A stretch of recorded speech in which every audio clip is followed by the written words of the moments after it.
this is something a keen forager's eye should be aware of. Not to eat here now, well, I mean, it's the first there is, but nothing you really want to eat now. But look at that, and all of those. This one I pick it up will weigh next to nothing. I'll bang it on there, there'll be dust everywhere. It does show on camera. What this is a giant puffball. Obviously, it's a little bit past its best from a culinary perspective, in that this was probably one of last year's specimens. I know they grow here, but when you're walking at this time of year, you'll see these before the undergrowth is all grown up around them, before they're all hidden. These things are around. They don't so much puff like the little ones, they don't like a little pop and explode.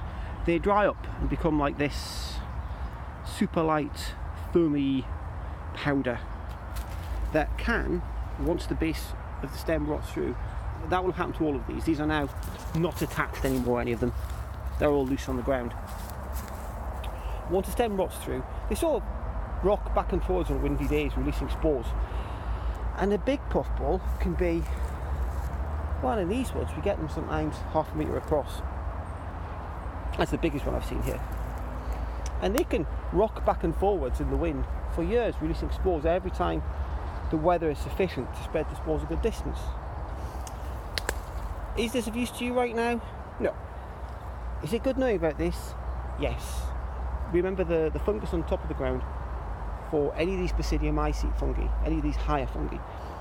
It's like an apple on a tree. This is showing you where the organism is.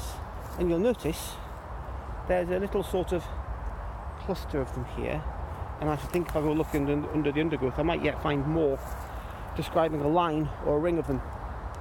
When I come back here in, well, late on in the summer if it's wet, or even into November if the weather's about right, this is a really good place for finding tasty giant puffballs. And as for harvesting them, well, as long as they're good and firm when you find them, when you cut them they're white through, they're tasty. If they're growing a bit soft and gooey, leave them be. And for years those specimens will keep producing spores. I did see someone did the maths once, assuming each of these spores would grow up into one new puffball, and within a couple of generations the amount of puffball you had was greater than the mass of the earth. Obviously that doesn't happen. Most of these spores will die in the sunlight, or they'll never find somewhere to live.